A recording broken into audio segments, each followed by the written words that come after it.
Revisit books podcast में आपका स्वागत है, जहां हम किताबों को छोटे छोटे ज्ञान में बदलते हैं जिनका आप हर दिन इस्तेमाल कर सकते हैं। आज की हमारी ये चर्चा एक ऐसी तकनीकी आंधी के इर्द गिर्द घूमने वाली है जिसने मतलब सच कहें तो हम सभी की दुनिया को रातों रात बदल कर रख दिया है। बिल्कुल। ऐसा बदलाव जो शायद ही किसी ने इतनी जल्दी सोचा हो। हाँ, आज हम पारमी ओल्सन द्वारा लिखित एक बेहद शानदार और विचारोत्तेजक पुस्तक supremacy, AI, ChatGPT and the race that will change the world पर विस्तार से बात करने वाले हैं। अगर हम जरा पीछे मुड़कर देखें तो ये सोचना भी कितना अजीब लगता है कि महज कुछ साल पहले तक हम एआई को बस उन मजेदार मशीनों के रूप में देखते थे जो इंटरनेट पर वो अजीब सी बिल्लियों या कुत्तों की तस्वीरें बनाती थीं। हाँ, वही 6 उंगलियों वाली अजीबोगरीब तस्वीरें। और आज वही तकनीक इंसान की तरह शानदार लेख लिख रही है, जटिल कंप्यूटर कोड तैयार कर रही है और ऐसी बातें कर रही है जैसे सुनकर लगता है मानो स्क्रीन के दूसरी तरफ कोई जीता जागता इंसान बैठा हो। ये वाकई एक हैरान करने वाला सफर रहा है।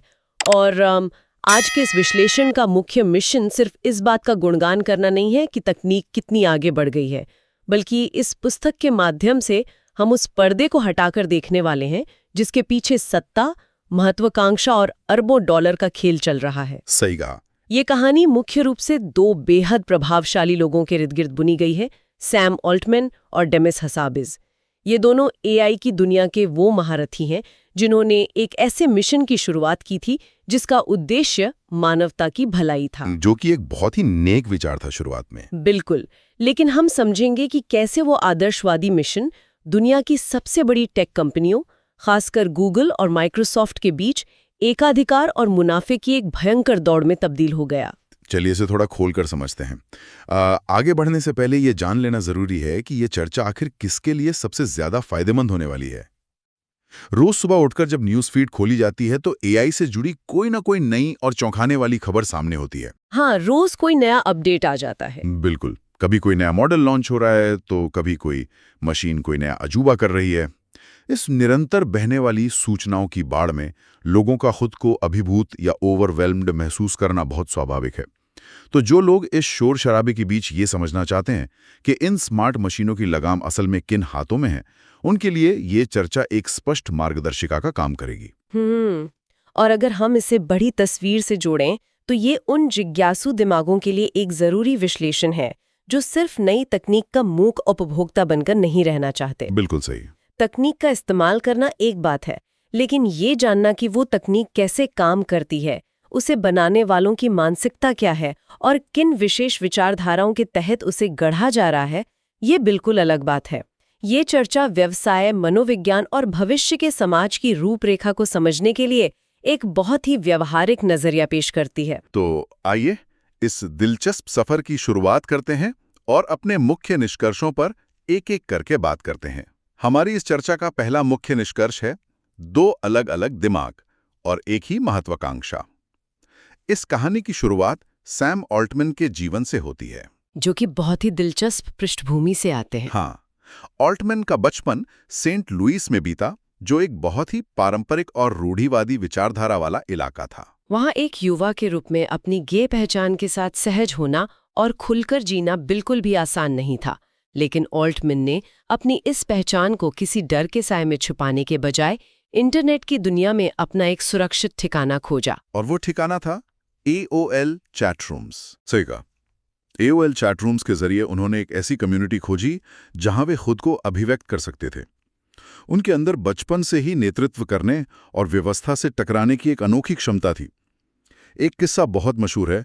जब स्कूल में थे तो छात्रों के बीच जागरूकता फैलाने के मुद्दे पर वे अपने स्कूल के प्रिंसिपल एंडी एबट से सीधे भिड़ गए थे। मतलब उनमें वो निडरता हमेशा से थी। और मजेदार बात यह है कि यही निडरता उनके व्यावसायिक जीवन में भी देखने को मिलती है। जब ऑल्टमैन ने अपनी पहली लोकेशन शेयरिंग ऐप, जिसका नाम लूप्ड था, वो बनाई और वो बाजार में बुरी तरह असफल हो गई, तो उस असफलता ने उन्हें तोड़ा नहीं, बल्कि उसने उन्हें और मजबूत बना दिया। बिल्कुल। उसने उनके सोचने के तरीके को हमेशा के लिए बदल दिया। पुस्तक में एक बहुत ही प्रभावशाली दृश्य का वर्णन है। एक दिन ऑल्टमैन अपने सैन फ्रांसिस्को के अपार्टमेंट में थे। बाहर का तापमान 95 डिग्री के करीब था और अंदर कोई एयर कंडीशनर नहीं था। बाप रे, 95 डिग्री बिना एसी के? हाँ। वे पसीने से तरबतर फर्श पर लेटे हुए थे और भयंकर मानसिक तनाव और घबराहट से गुजर रहे थे। उसी क्षण, उस असहनीय गर्मी और बेचैनी के बीच उन्होंने ध्यान यानी मेडिटेशन का सहारा लिया और अपनी भावनाओं को अपने दिमाग से पूरी तरह अलग करना सीख लिया। ये बहुत बड़ी बात है। और यहीं से उनकी सोच एक मशीन की तरह काम करने लगी। दिलचस्प बात यह है कि ऑल्टमैन इंसानी दिमाग को कोई रहस्यमयी या जादुई चीज नहीं मानते। उनकी नजर में इंसान का दिमाग सिर्फ एक डेटा प्रोसेस करने वाली मशीन है। सिर्फ एक मशीन? हाँ, वे अक्सर कहते हैं कि इंसान सीखने के मामले में बहुत धीमा है, लगभग 2 बिट्स प्रति सेकंड की गति से। अगर इसे सरल शब्दों में कहें तो ऑल्टमैन मानते हैं कि हम इंसान अपने आसपास की दुनिया से जानकारी ग्रहण करने और उसे प्रोसेस करने में एक कंप्यूटर के मुकाबले बेहद कमजोर हैं। इसलिए उनकी पूरी कोशिश एक ऐसा सिलिकॉन आधारित दिमाग बनाने की रही है जो इंसानी सीमाओं को पार कर सके। यहाँ जो बात सबसे आकर्षक है वो ये है कि इस दौड़ में उनके जो सबसे बड़े प्रतिद्वंदी हैं, डेमिस हसाबिस, उनका व्यक्तित्व और सोचने का तरीका ऑल्टमैन से बिल्कुल विपरीत है। एकदम अलग ध्रुव के इंसान है। हाँ, जहाँ ऑल्टमैन का नजरिया पूरी तरह से सिलिकॉन वैली के व्यावसायिक ढांचे, उत्पादकता और स्केल पर केंद्रित था, वहीं हसाबिस एक बिल्कुल अलग दुनिया से आते हैं। हसाबिस बचपन से ही एक चेस चैंपियन रहे हैं, उन्होंने कई बेहतरीन वीडियो गेम्स डिजाइन किए हैं और उन्हें ब्रह्मांड के रहस्यों के साथ साथ न्यूरोसाइंस यानी इंसानी चेतना में गहरी दिलचस्पी रही है। उनका विजन बहुत अकादमिक था। बिल्कुल, हसाबिस का लक्ष्य एआई बनाकर सिर्फ पैसे कमाना नहीं था।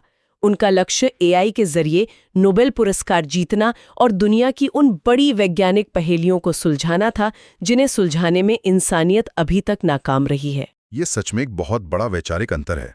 हसाबिस ने अपनी कंपनी डीप माइंड की शुरुआत ही इस विचार के साथ की थी कि अगर हम सबसे पहले बुद्धिमत्ता को सुलझा लें तो वो कृत्रिम बुद्धिमत्ता बाकी सारी दुनिया की समस्याओं को खुद ब खुद सुलझा लेगी।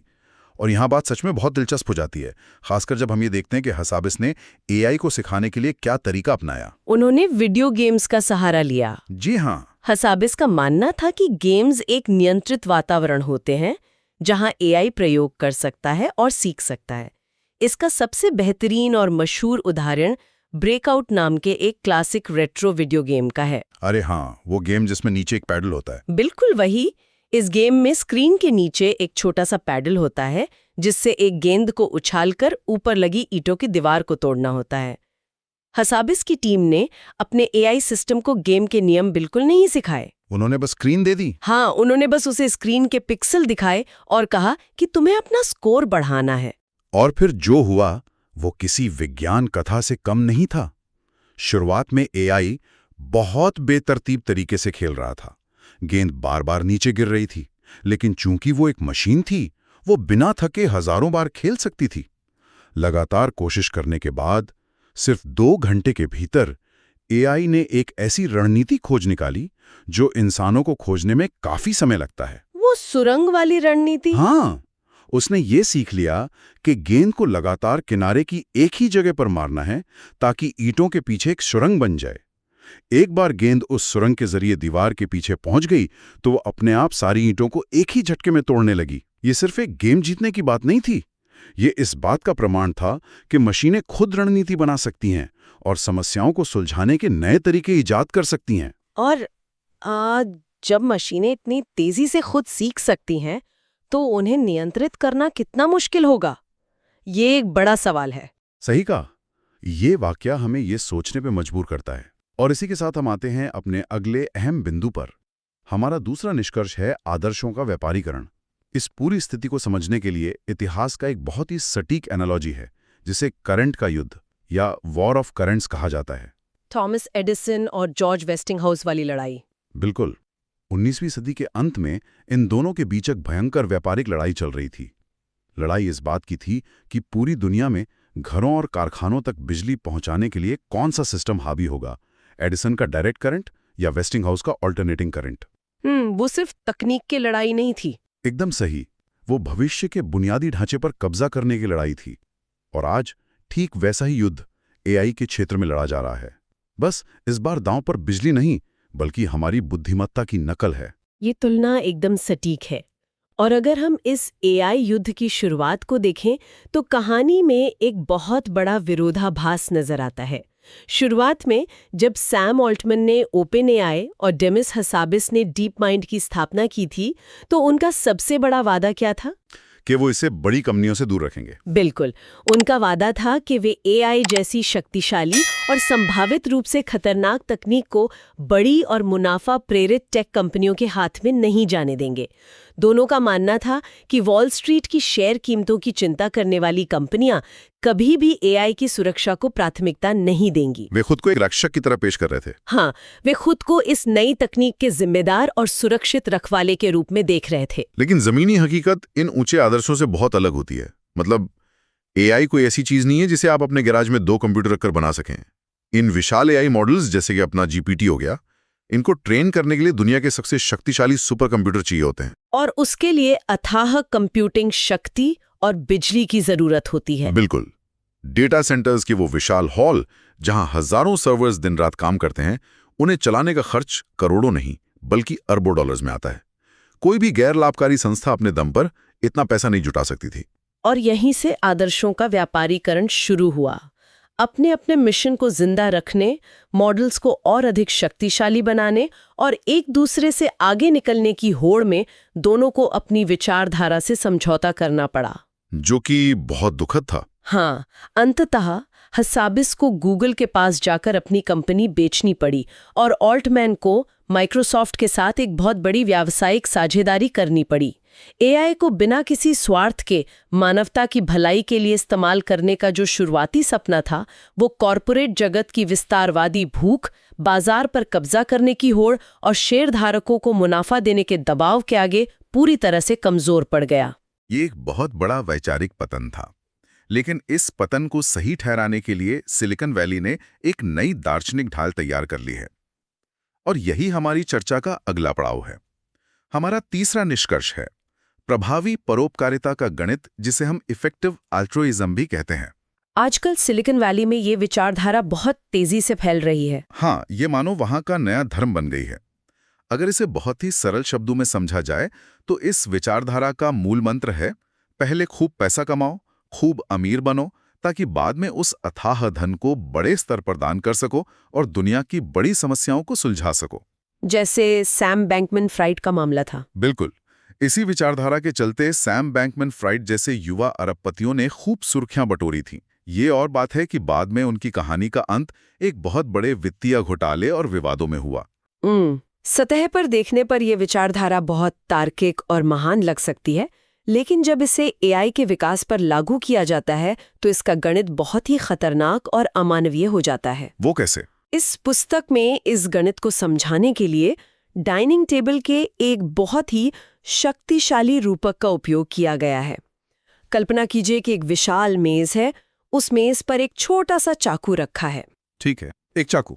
वो चाकू उन सभी अरबों लोगों का प्रतिनिधित्व करता है जो मानव इतिहास की शुरुआत से लेकर अब तक पैदा हुए और मर चुके हैं। उसी मेज पर एक मटर का दाना भी रखा है। वो मटर का दाना उन सभी 8 अरब लोगों का प्रतीक है जो आज इस दुनिया में जिंदा हैं। तो फिर वो पूरी विशाल मेज क्या दर्शाती है? वो पूरी की पूरी मेज उन खरबों इंसानों का प्रतीक है जो भविष्य में आने वाली सदियों और सहस्राब्दियों में जन्म लेने वाले हैं। बाप रे, यह बात सच में बहुत गहरी और थोड़ी डरावनी हो जाती है। तो इसका मतलब ये हुआ कि सिलिकॉन वैली के ये एआई निर्माता उस मटर के दाने यानी आज के जिंदा लोगों की समस्याओं को नजरअंदाज कर रहे हैं। बिल्कुल। इस विचारधारा को मानने वालों का तर्क है कि आज की बीमारियां, गरीबी, भूखमरी या असमानता यानी वो मटर का दाना सांख्यिकीय रूप से उतनी महत्वपूर्ण नहीं है जितनी कि भविष्य की वो खरबों जाने हैं, यानी वो पूरी मेज। तो वे अपना पूरा ध्यान सिर्फ भविष्य पर लगा रहे हैं। हाँ, उनका सारा ध्यान एक सुरक्षित सुपर इंटेलिजेंस बनाने पर है ताकि भविष्य में एआई इंसानियत को खत्म ना कर दे। भविष्य के उस काल्पनिक खतरे को टालने के नाम पर वे वर्तमान की वास्तविक, तात्कालिक और जमीनी समस्याओं की पूरी तरह अनदेखी कर रहे हैं। ये एक ऐसा ठंडा गणित है जिसमें आज इंसान के दर्द की कोई कीमत नहीं है। ये बहुत ही अजीब और खतरनाक नजरिया है, क्योंकि जब कोई सिर्फ सुदूर भविष्य पर नजर रखता है और वर्तमान की जमीनी सच्चाइयों से आंखें मूंद लेता है तो भयानक गलतियां होना तय है। और यही हमें हमारे चौथे निष्कर्ष की ओर ले जाता है, एआई के अंधे बिंदु और खतरनाक पक्षपात। जब इन विशाल टेक कंपनियों का पूरा ध्यान सिर्फ और सिर्फ एआई मॉडल्स को बड़ा, तेज और अधिक शक्तिशाली बनाने पर केंद्रित होता है, तो नैतिकता, सुरक्षा और मानवीय संवेदनाएं कहीं बहुत पीछे छूट जाती हैं।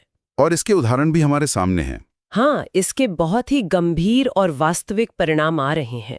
इस बात को गहराई से समझने के लिए पुस्तक में गूगल की एक पूर्व शोधकर्ता मार्गरेट मिशेल की एक वास्तविक घटना का जिक्र किया गया है, जो सच में रोंगटे खड़े कर देती है। वो तस्वीर वाली घटना। बिल्कुल। मार्गरेट मिशेल कंप्यूटर विजन और एआई में मौजूद पक्षपात को खत्म करने के लिए काम कर रही थीं। एक दिन वे एक एआई सिस्टम का परीक्षण कर रही थीं। उन्होंने उस मशीन को एक भयंकर औद्योगिक दुर्घटना की तस्वीर दिखाई। जो कि एक फैक्ट्री की तस्वीर थी? हाँ, वो एक फैक्ट्री में हुए बड़े विस्फोट की तस्वीर थी, जिसमें आग की लपटें थीं और धुएं का विशाल काला गुबार आसमान में उठ रहा था। ये एक ऐसा नज़ारा था जिसे देखकर किसी भी इंसान के रोंगटे खड़े हो जाएं, क्योंकि उसमें तबाही और मौत साफ नजर आ रही थी।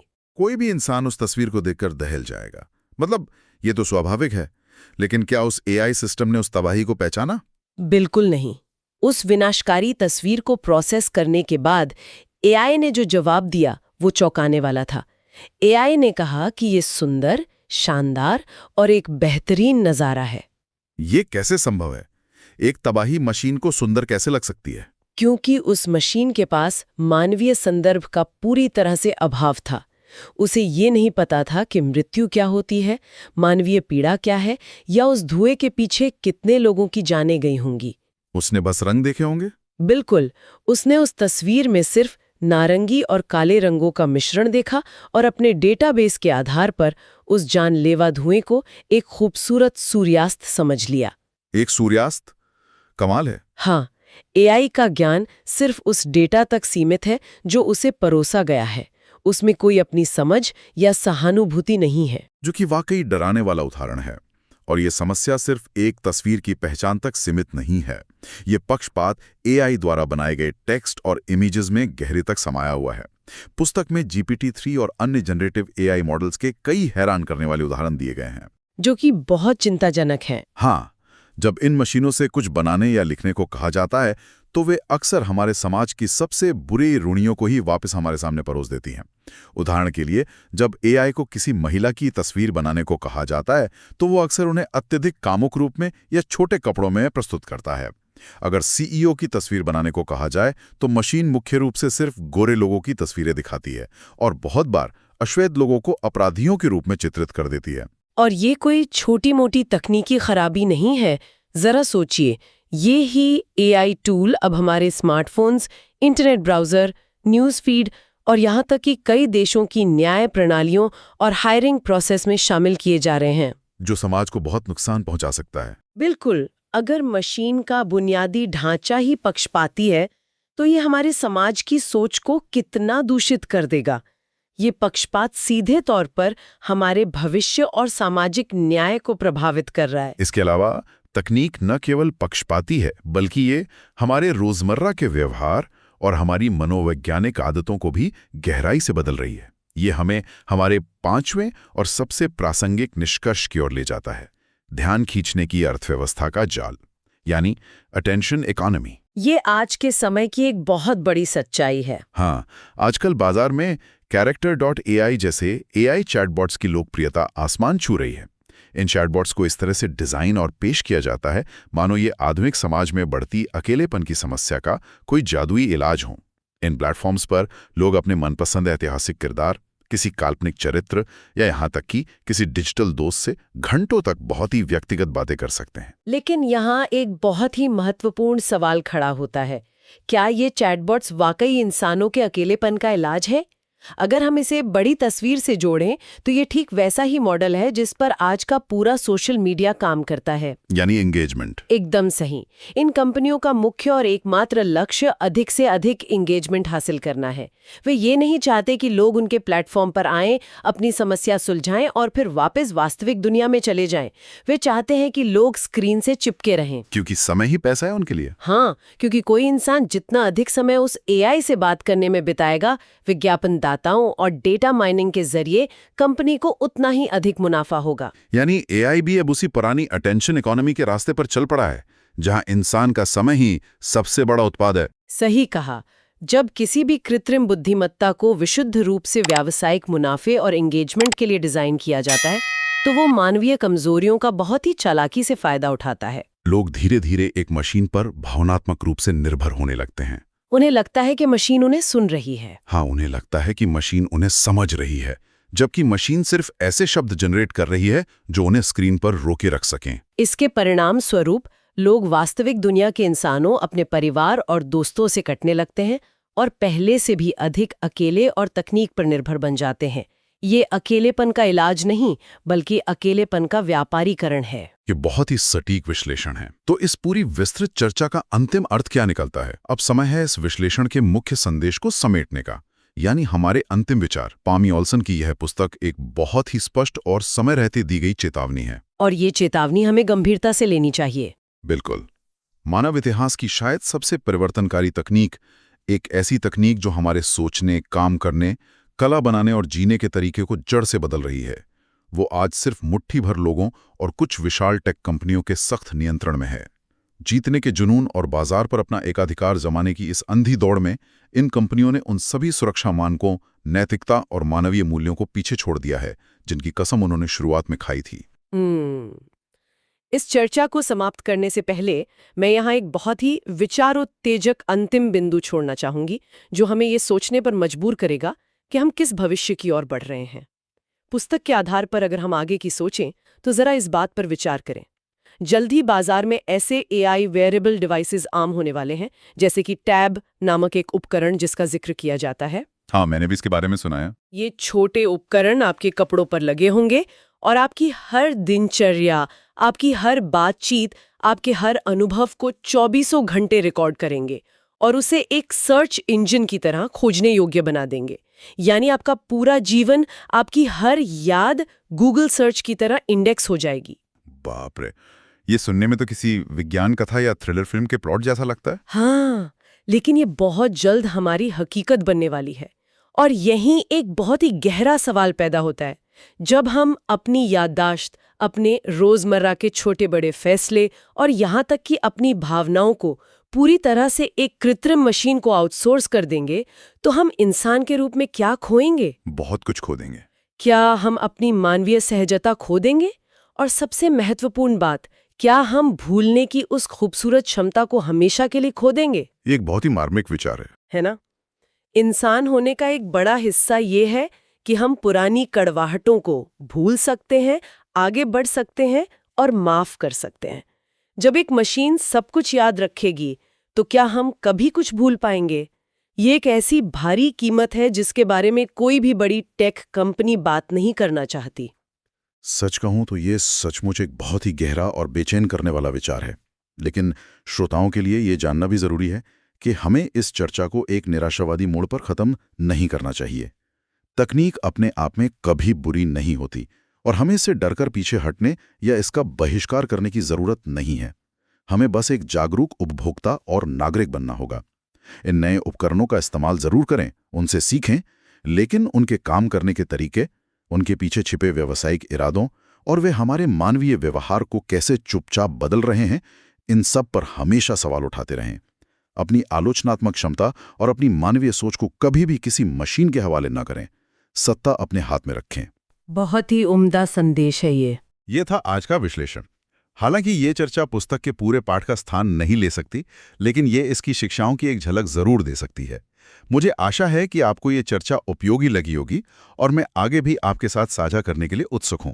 मुझे बताएं कि आप अगली बार किस पुस्तक पर चर्चा सुनना चाहते हैं।